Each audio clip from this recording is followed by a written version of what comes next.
In my name. I beseech thee in my name. In the name of all who walk. In the name of all who walk. Crawl.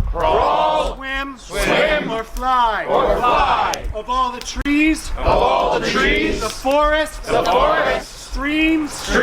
Deserts. Rivers. And seas. In the name of justice. In the name of justice. And liberty. And love. And equality. And peace.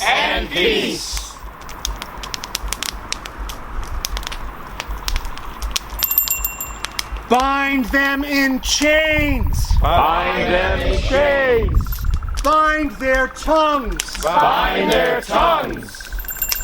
Bind their works. Bind their wickedness.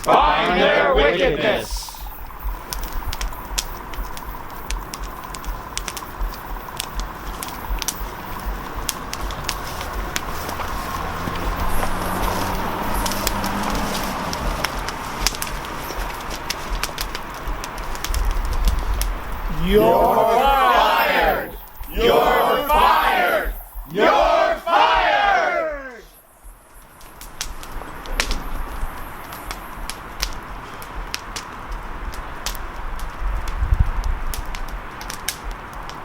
Our ritual has ended, brothers and sisters. May we go in peace, harming none, and continue our magical resistance under the waning crescent moon until Donald J. Trump is driven from office. So mote it be!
Greetings and welcome back to the Velocity of Now, a long overdue Velocity of Now. I might add, I've had a lot going on in my life. I've been very busy and I haven't had really the time to make a lot of shows. Also, I didn't have a lot to talk about. I've actually got a bit of a respite now, so I thought it'd be a good idea to actually do a Velocity of Now and talk about a few things. Well, mainly one thing in particular, and that's how curses have real and very serious consequences, and why particularly I brought that to light now. At the beginning of the broadcast, you just heard or watched a video there of a mass binding spell that took place against Donald Trump in the USA, and I believe that it is directly responsible for the mass outbreaks of fires all across the west coast of the USA, and also the 3 or 4 hurricanes that are bombarding the USA at the present. Now, having said that, this is not like I'm not talking in terms like a Christian. I'm not talking about divine retribution here. I'm talking about very real consequences when people who are not equipped to work energy on a large scale try to work energy on a large scale for a very selfish reason. Believe it or not, they were very selfish. And look what happens. Before I get to that, I just want to say I've got a few events coming up. Of all places, I'm going to be next week. I'm going to be in Houston, in Texas. Sorry, 2 weeks away. I think it is. Well, it's coming up. It's going to be at the New Paradigms Conference at the Hilton Hotel. It's going to be a lot of people there, including myself. It's going to be William Henry is going to be there on the September 16th doing a talk. Randy Morgans, who you know from, I've done his radio show years ago, he will be like the host and the master of ceremonies. Travis Walton, who you know from the movie Fire in the Sky, myself, and quite a few other interesting people. It actually looks like a very, very good conference to go to, and there'll be lots of people there, like Duncan will be there, and a few other people that I've made friends with over the years in the alternative scene in America that I've not actually met, and I'm looking forward to meeting them. So that's the weekend of September 16th in Houston, Texas, and the website is newparacon.com.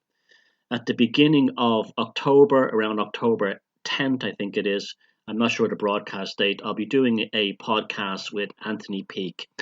I know many people that are fans of my work are a big fan of Anthony's work as well.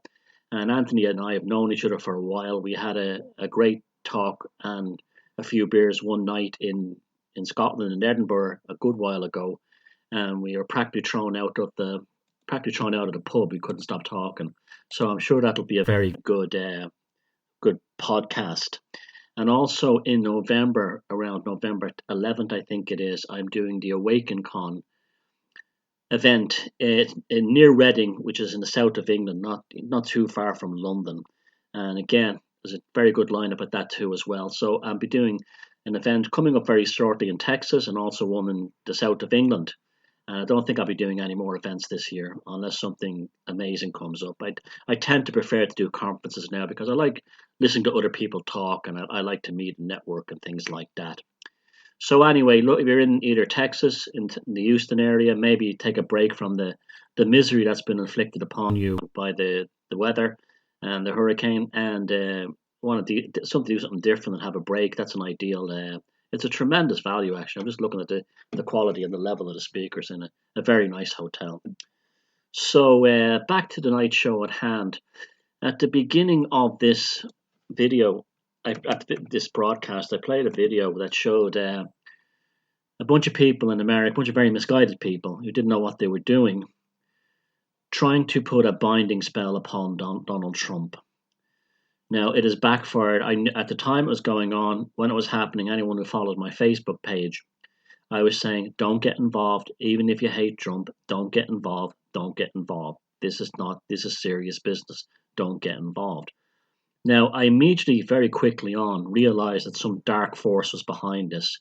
It possibly some dark sorcery group or occult group or occultist who knew that there would be a blowback and there would be an energetic rebound from people doing this, and so doing it so badly and doing it incorrectly. You know, that we have a whole generation now raised on Sabina the Teenage Witch, Charmed, Harry Potter, and they've read a few websites on the internet and they think they're witches, and they think they can issue binding spells. A binding spell is just a curse. Make that very clear. It's a curse.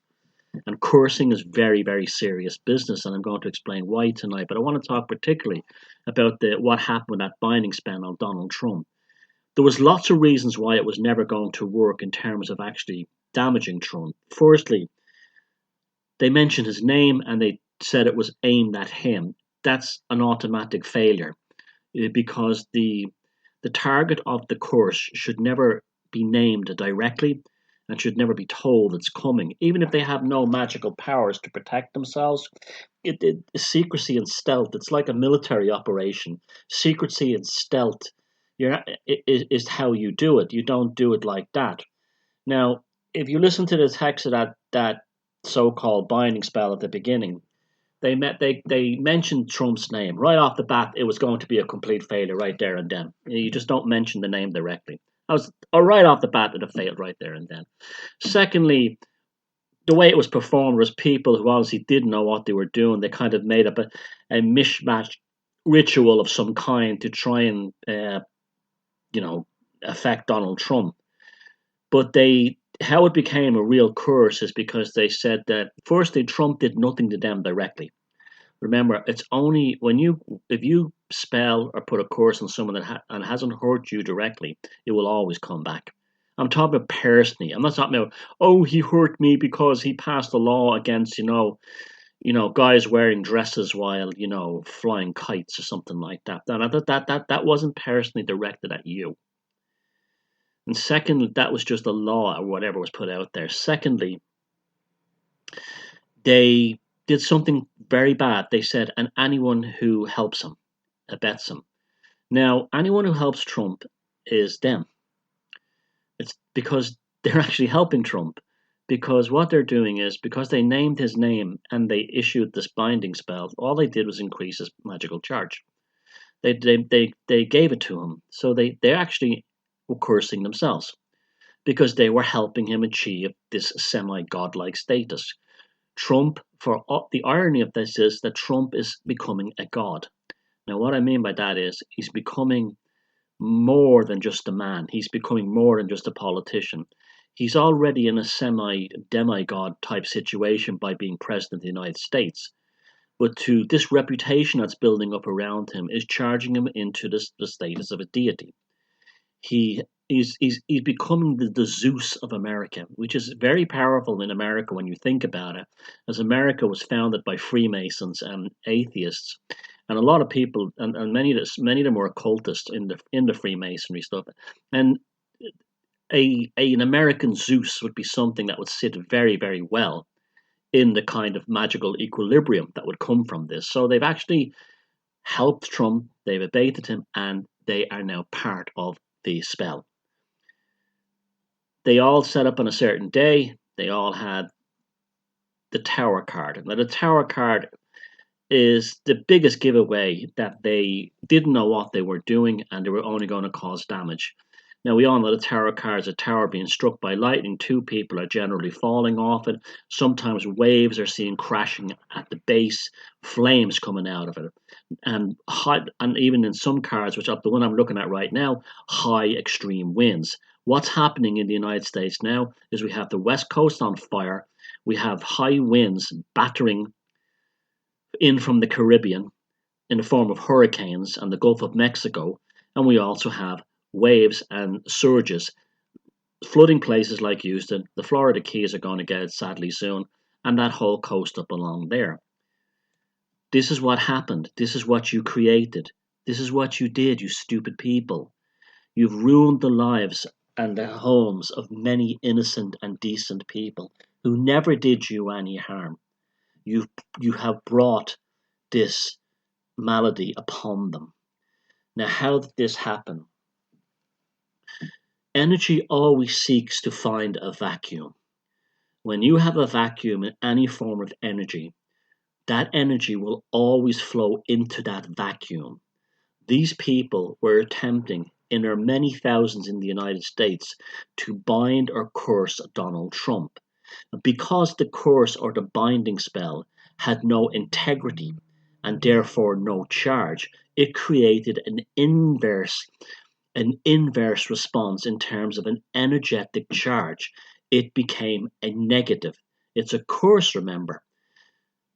This vacuum created a vortex, and into this vortex and into this vacuum is flowing the elements of fire and the elements of air and the elements of water. Now, if these people knew anything about magic for real, they would know that that's exactly what they have done, is that they have brought malady upon America by cursing and the ones who helped Bush. Who helped Bush? Well, all the people who voted for them. How dare you curse those people? That's their democratic choice, firstly. Secondly, as I said, you're helping him by your building up his charge. If you really wanted to damage Donald Trump or anyone else. You do what I've been telling you guys since 2010, and no contact ever again. You act as if they don't exist, and if you have to deal with them by name, make up a nickname or something like that, because you caused tremendous damage here. Now, what's happened with this flood of energy of air, water, and fire that's flown into America as a result of this ridiculous blowback on this hex that was never going to work? It has landed as, should we say, the Big Bang, a lake of restored energies filling the vacuum. Now they're going to form into tributaries and seek out the individuals behind it. And like the android in the Alien movie, all I can really say is, you have my condolences. And this is why cursing is something that must not be taken as a joke, as an act of revenge against someone who did not harm you personally. And again, when I say personally, by name, by family, by who you are as an individual. That's only the first stage of justifying a curse, because you can't really justify a curse. And you can call it a binding spell all you like, just like you can call it a psychic attack. At the end of the day, you're still dealing with a curse. Dion Fortune's, although it's antiquated in terms of the syntax and the prose, her book from the 1930s on psychic attacks is very good. It's still a relevant read in this day and age. Ultimately, you're dealing with energy.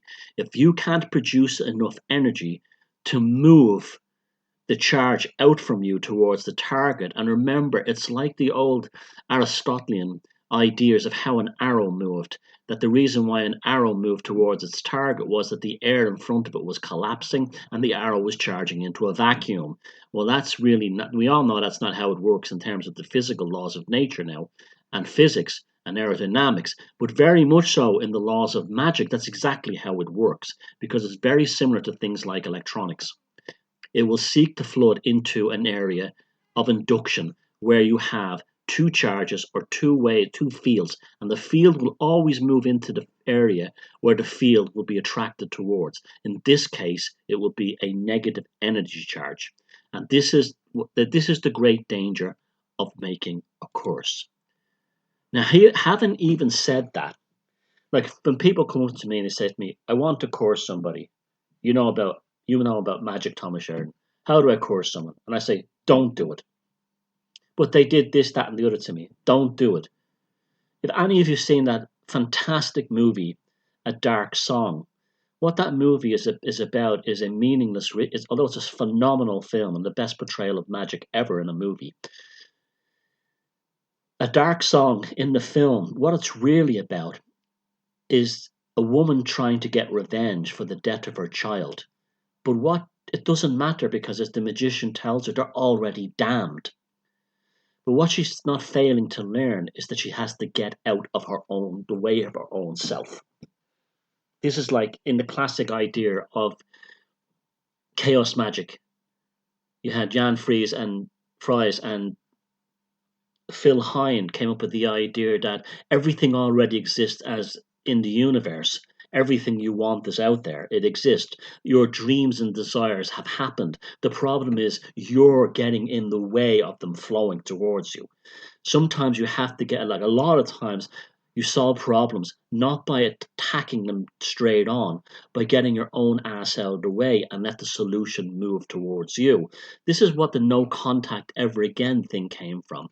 When I was writing Puzzling People, I had finished reading a book on Slavic magic and the idea of a kind of a silence spell, a kind of a casting spell, a casting out spell where you just ignore the person. And when you ignore the person who's pathological or dangerous or damaging or toxic, what you do is you switch them off like a light bulb. It's very, very useful and very important, and it works much better, and unlike curses, it has no danger attached to it. It is no danger attached to it. But at the same time, I tell these people that I hold cursing in very, very high regard. And although this may seem on the surface at least to be a rather strange statement, let me explain further by stating that the very idea of cursing another person or a group of people comes with something of a built-in safety mechanism. And this is the beauty of it. If you're cursing and your curse is not justified, this built-in safety mechanism will fly back at you, both as a warning that you should never do it again, but other people who are aware that you've done the curse don't try it themselves. And this built-in safety mechanism, it causes the curse to backfire on the person who issued the curse, if they did so without justifiable cause or reason. And I'm talking about highly personal. Highly personal.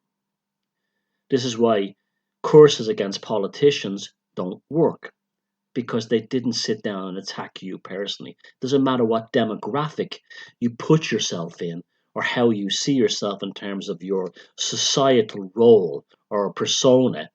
Unless your name was physically mentioned and your life was physically encroached upon in a negative way, you are not cursed personally, and you do not have a justifiable cause or reason. The consequences of casting an unwanted curse or hex upon another person puts all these realities and consequences outside the pale of superficial parlor games or Stevie Nicks cosplay witches, as my friend Letitia in San Diego calls them, and infantile revenge fantasies. You play dangerous games and you'll win dangerous prizes. It's that simple. We live in an age where every discount store witch hat mage and magi are cursing people they do not like based on often imaginary or histrionic and infantile grievances in order to overcome a sense of powerlessness that they were burdened with as individuals. Now that's important. That sense of powerlessness cannot be addressed by cursing someone else. First and foremost, this feeling of powerlessness is something that really needs to be confronted and dealt with by the individual issuing the curse and attempting to transfer this personal, psychological, or psychic, or emotional, or spiritual burden onto another person, even if it's completely justified, should always be the last option, not the first. The first option to get rid of Trump, if these people wanted to do so, was to wait until the next election. But they couldn't do that. They went straight in with this because they're infantile and they're not addressing the reason why they're so angry at Trump. They're not looking at themselves. They're not owning their own crap. Now, the path to a successful magical life is constant self-analysis and self-reflection. Those who are driven by the impulses, emotionally charged hysterical impulses and histrionics, they are a danger to themselves and the others around them in their immediate life when they dabble in sorcery. In the vast majority of these instant revenge curses, nothing at all comes to pass in terms of the curse affecting the actual target. However, in some highly psychologically charged individuals, and who are not of balanced mind for whatever reason, they can generate a colossal charge towards the target only for the curse to come charging back at them with often appalling consequences. And we're seeing that unfolding in the US right now. And this is the great injustice. The ones who thought they were connected to love and justice and equality and liberty, who tried to hex Trump, have only created an energy vacuum in that wonderful country of the United States, and nothing but fire, water, and wind has poured into that vacuum. On a personal level, I've actually seen people destroy themselves, and I know at least one person in this situation whom it cost them their life. Suicide can sometimes result from a rebound or unjustified curse. Curses they do always work to some degree, but who is it that the course ultimately affects is the main area of consideration in this regard.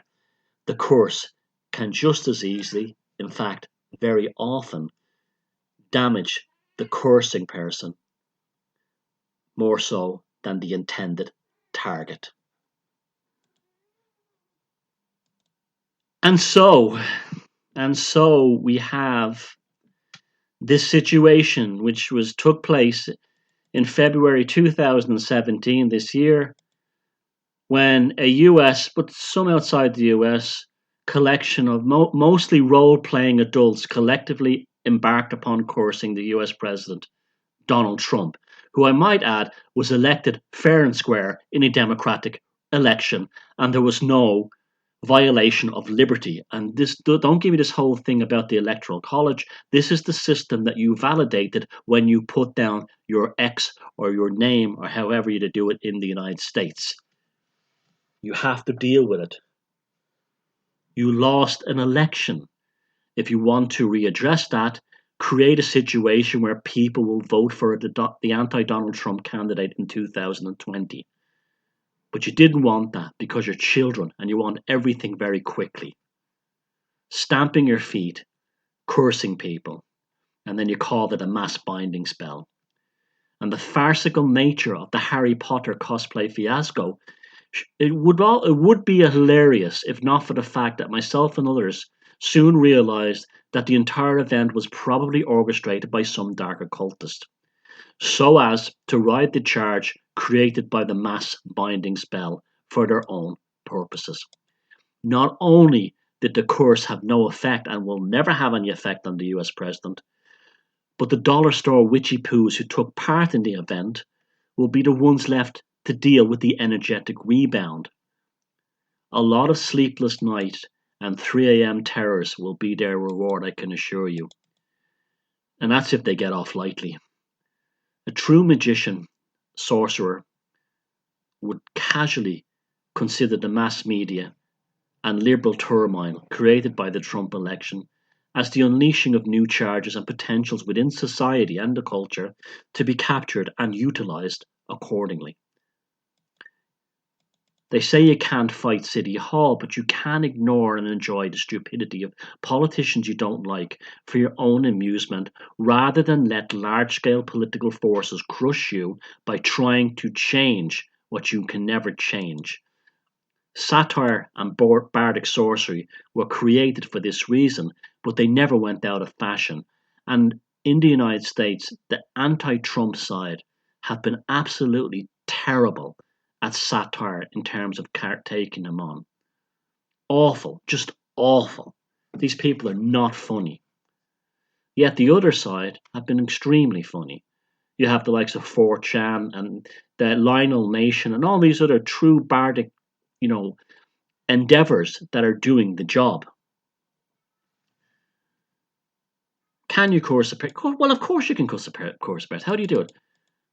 Like I said, the bottom line regarding cursing is to don't do it, as a rule. Or at least wait until you're on your deathbed, or you've reached rock bottom in your life with little or no chance of escaping from your hardship.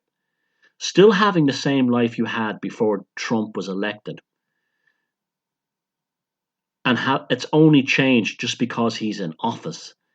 That it does not put you at rock bottom. You just have a different president in the White House, that's all. Otherwise, your life's exactly the same. Now, conversely, if you're a victim of a genuine malice and injustice, there is a foolproof means of going about this in relative safely. And as I said, I have never cursed anyone. I have no desire to curse anyone. I'm not going to do it. I prefer to put up rebound and shielding mechanisms, ways of, protecting myself than actually doing that. It's just too dangerous. It's just too dangerous. As a method, this type of curse will not satisfy any unstable pathological hunger, and certainly won't result in any instant gratification.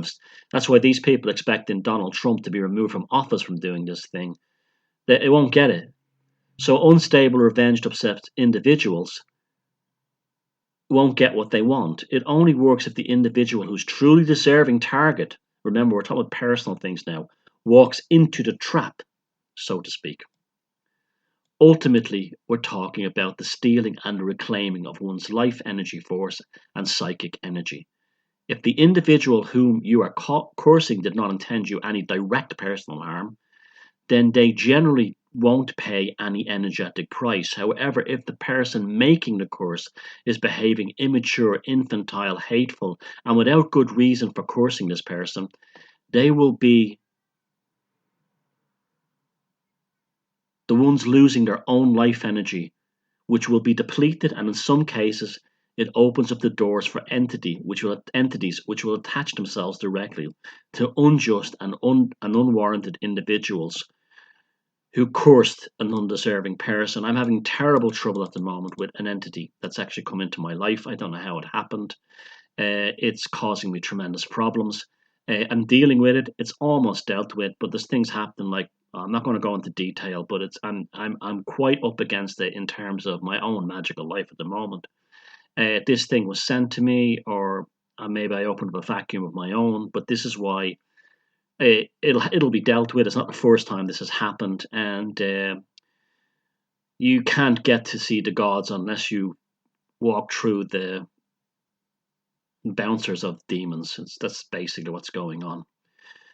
So bear this in mind, that like the banshee of Irish folklore, if you curse someone, it can pass down through the family line from generation to generation. And this is what makes it so dark and wicked, and therefore onto innocent people who will not have deserved this. This is when they talk about families who are cursed, or families who have nothing but trouble, and darkness runs in them. In very many cases, a previous ancestor of the family was cursed, and it's now running through the family line. So you women who may be intending cursing your ex-spouse, for instance, might find that the child that you had with the father you were cursing develops a painful illness or psychiatric condition. Hence, why all this comes with an extremely cautionary warning. This is not a game. Now, before we get to the finer points of cursing, let's look over the history of cursing, because I find the history of sorcery and magic very interesting. I don't know if I told you, but I'll have a book out hopefully by the end of the year on, it'll basically my meditations on magic, and a lot of what you're hearing tonight will be in it, plus lots of other things as well. But before we get to this finer point of cursing, it's worth looking over some examples of famous curses from the past. Now, cursing on a large scale was common among the pagan tribes of the Anglo-Saxons and the Irish Gaelic tribes of the past. For within the Irish mythological cycle, American, the famous powerful druid of the Milesian Gaels, issued forth a powerful curse in the form of a bardic satire towards the Tuatha Danann, which led to the death of the three most powerful kings in the Tuatha Danann, and the loss of their control over Ireland. American, by means of an epic bardic poetic verse, charges his whole being with the mass energy charge of the very essence of Ireland in order to attain revenge for the wicked murder of Ith. The curse was so Ith was a Gaelic Gaelic leader prince. The curse was so powerful, chieftain. The curse was so powerful that the Tuatha Danann, as a race, paid a heavy price, which eventually would banish them from the face of the earth and into the inner world. Now, one of the oldest forms of cursing found all over the world that you know about is what the popular term we call the voodoo doll. The origins of this form of sorcery, they go back at least as far as Babylon. There's some very good information on Babylonian cursing using dolls and effigies made from clay and wax and bread and dough. In Europe, the body shape of the target was fashioned from a spent candle wax. Usually the meditation and the hatred of the person was focused on the flame where the candle was burning. When the candle burnt down into nothing, it's made into an effigy of the person you want to curse, and pins made from hawthorn branches would be stuck into the doll as symbolic energetic daggers.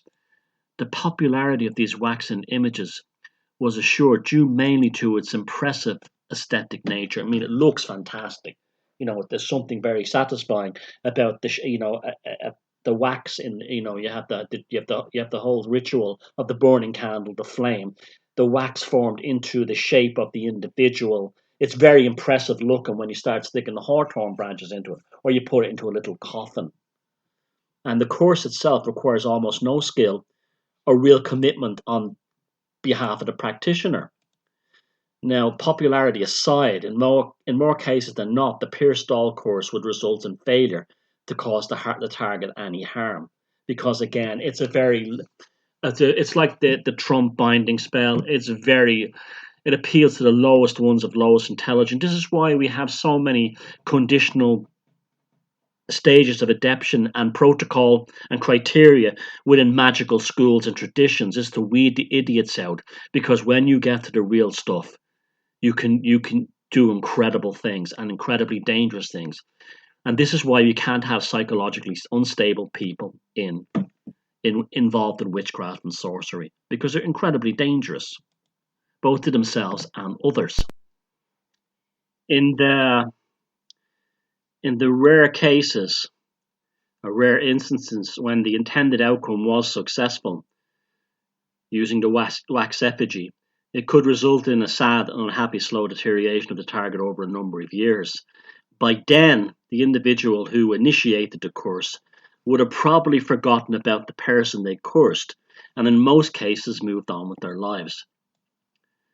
There is an important realization with this, which sadly is lost on far too many, who rush to the craft store to buy fabric, modeling clay, and dressmakers' pens. Ultimately, the desire for immediate revenge loses its novelty, and from this, any energetic recovery desired by the practitioner would be piecemeal at best. Proficient cursing, which results in successful hexing of the target, is a serious art form which takes genuine skill, patience, cunning, and courage.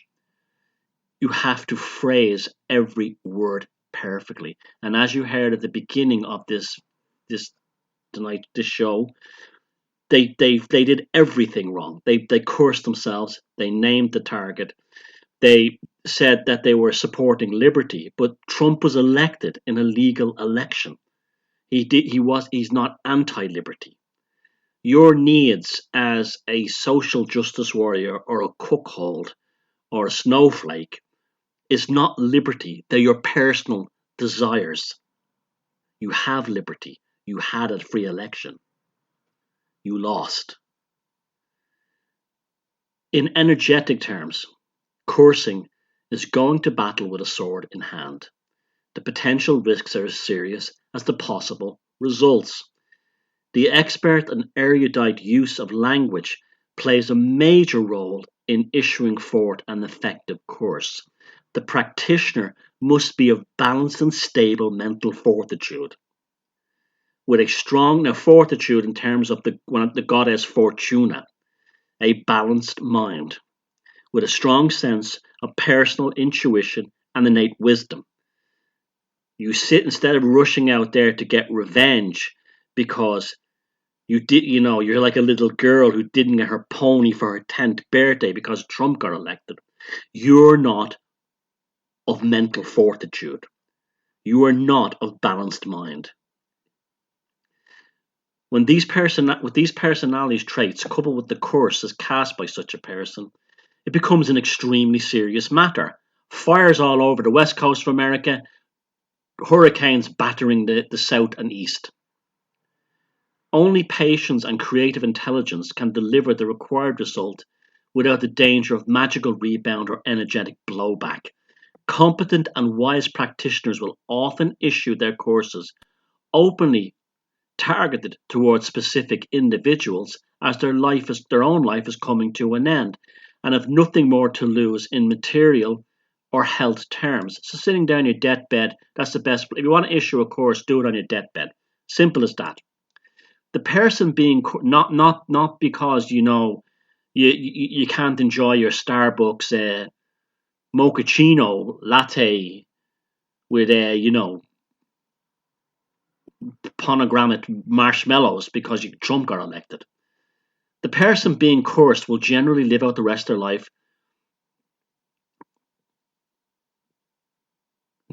the rest of their life and their days in a state of constant despondency and hopelessness.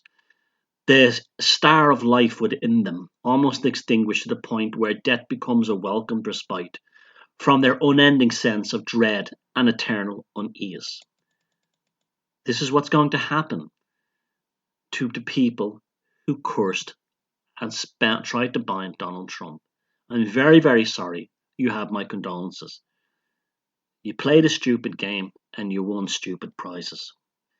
In the past, when someone referred to themselves or another, a family, as being cursed, it could literally mean that they had been cursed, not only by an individual cursing from the outside, but an idiot in the family cursing someone else, and the blowback or the rebound came back on the entire household.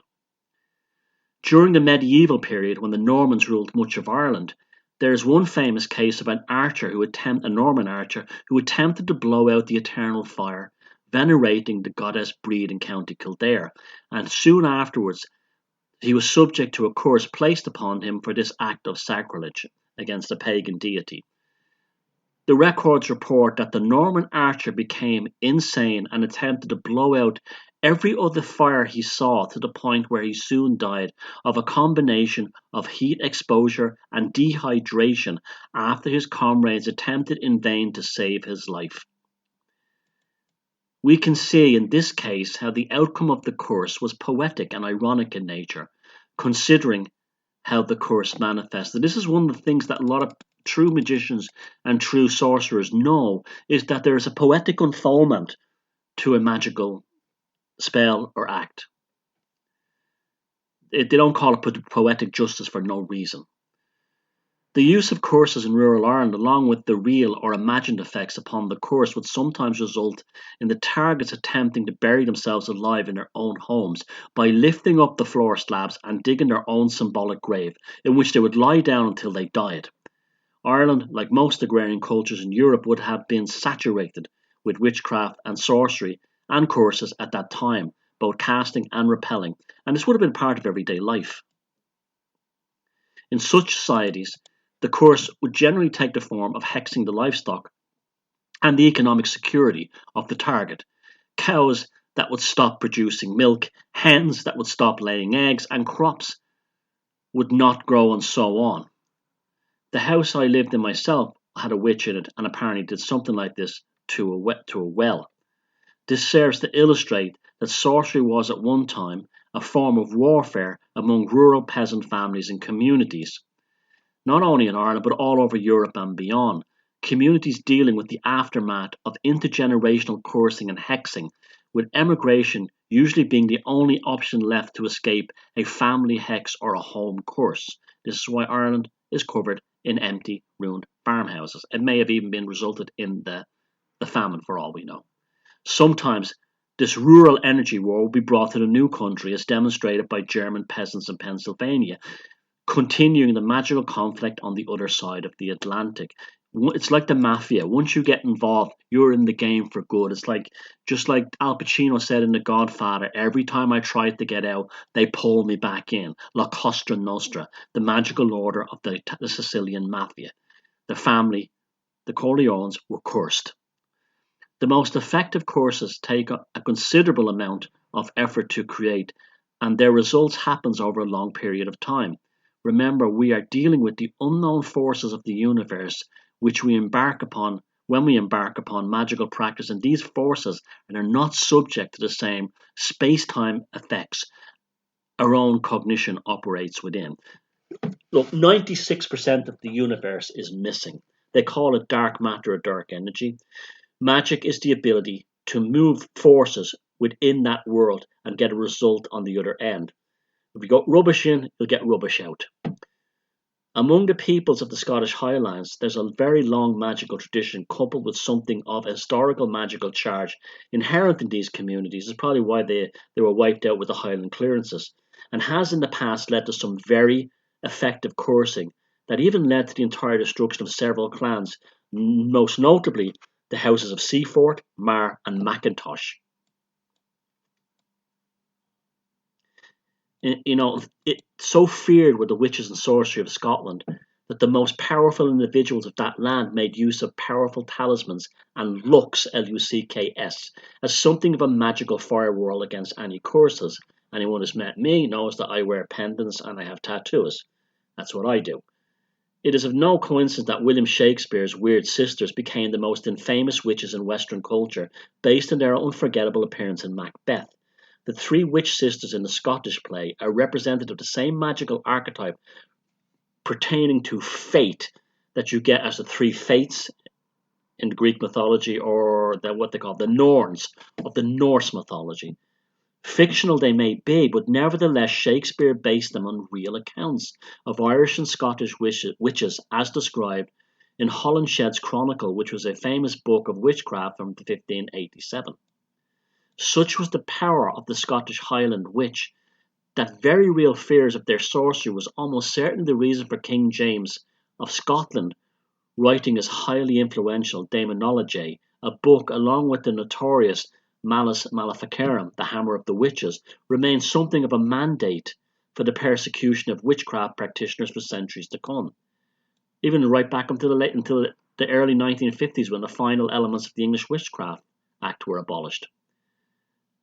Much further back in Scottish history, though, you had Robert de Bruce at the Battle of Bannockburn back in 1314, and he carried with him a polished crystal as protection against any sorcery coming from the English side.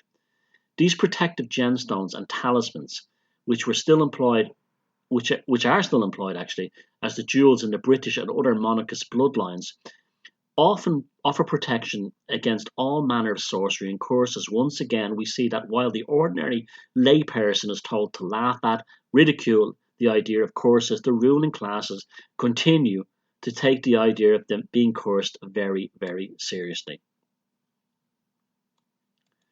So what brings us to the safest method of cursing?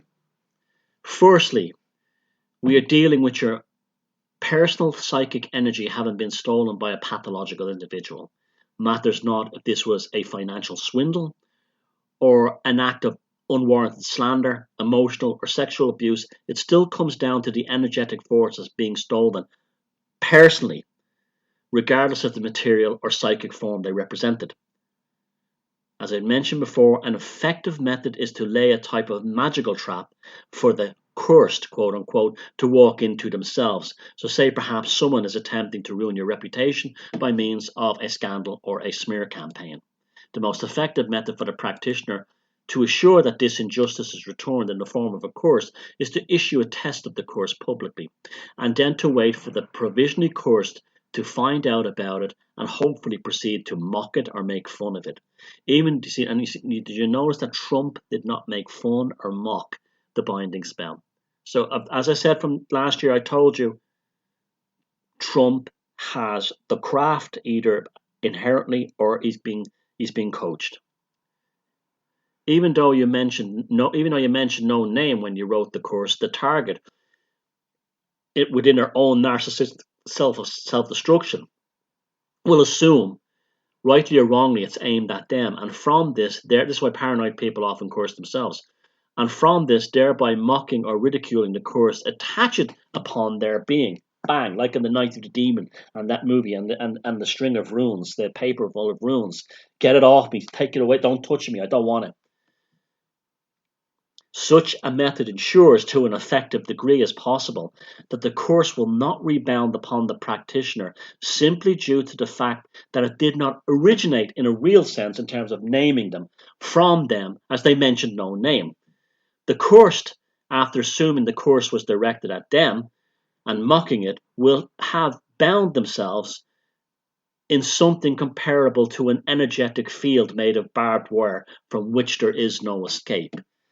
You don't curse the stupid person. You let the stupid person curse themselves. All you do is lay the trap. Now be warned, there will be a very heavy, if you've got like a conscience or a sense of compassion, there'll be a very heavy burden left on you who partook in the hex, and you'll have to live with it. So if you see that person deteriorate, their family, their innocent children who did you no harm, deteriorating, remember, that's on your shoulders. You did that. So make sure that the curse is completely justified before making it. An example of the type of wording used in this course would be something like, kind of a poetic thing. I will to have stolen the sun from their morn, the dreams from their heart, the love from their kin, the vigour of their forms, the charge from their desire, the taste from their mouth, the fire from their want, and leave solitary the malignant lie within their viscera, as the only comfort and company among the cold and isolation in a world that cherishes them not. This is why we Irish are good at cursing, because we're good at language. And you can see how the poetic play in words creates an effective sense of emotionality and drama when read aloud. As this methodology is rooted in the bardic and satirical sorcery of the Druids, we're talking about an ancient form of literal spelling which has stood the test of time. The more one has a tendency to be articulated and erudite, the more effective their sorcery will be. This is not to say that a practitioner needs to be a master of language and a spellbinding wordsmith in order to cast and repel effective courses, but it does help. And there are other methods. Other methods which can be employed, such as humour and so on. The sorcery is called the art for a reason. It's an art. And do not become overtly verbose and indulge in word salad either. State what needs to be stated and no more in poetic and imaginative verse without being overly flowery or overly verbose. In most cases, the passing of time, personal reflection, or compassion and maturity, of course, overrides this desire of the practitioner to seek revenge, as they carefully consider the full potentiality of their course they were planning. Now, in many ways, this is the greatest path a magician can take within their craft, to attain a level of wisdom, maturity, and self-awareness within the course of their magical existence, so as to simply be at peace with the prevailing order of the world, having moved beyond the win-lose orientation and allow the mysterious forces of the universe to take care of the accounting complexities. So therefore, you get your own ass out of the way of what you're seeking to in terms of your desire. You create a sigil, you forget about it. You create a spell, you forget about it. You get out of the way. Obsessional stewardship of a hex, spell, curse, binding, or anything of the sort like that is guaranteed to energetically slow it down, make it sluggish, and in many cases kill it off altogether.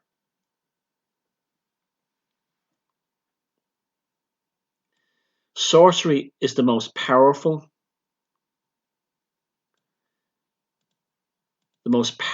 force you could imagine. Everyone has the ability to do magic and sorcery, but where and what they lack is control of the sorcery, control of the spell. And this ability to control comes from psychic integration, a strong sense of psychic structural integrity. This is so important. This is why idiots should not be involved in magic. It's at its most powerful and effective when it is modest and unassuming. That's why the greatest magicians don't walk around dressed like a Gandalf. They don't walk around in flowery robes. They don't draw attention to themselves. They don't, like the man at the beginning of this video, have a big huge book to make it look like he's some kind of great wizard or mystic. They're just ordinary fellas and women who you could look on, you just pass you in the street and you wouldn't have a clue that you were dealing with a brilliant magician. Remember, St. Patrick couldn't find the Druids because they were invisible and they had the power of invisibility. And what the Druids' power of invisibility was, you didn't know they were Druids. Remember that one. The greatest magicians who ever lived would hardly stand out in the crowd if they walked down the street in anywhere in the world. By contrast, look at the effort, the regalia, and the constant vigilance required to keep the sorcery of the royal families in power. Trash magic requires a lot of bling. How very unlike the woman in the Strength tarot card, who calmly and so easily tames the power of the mighty lion. This is our role model, the goddess Fortuna Vitus, portraying the most sublime and inspiring skill of the magician.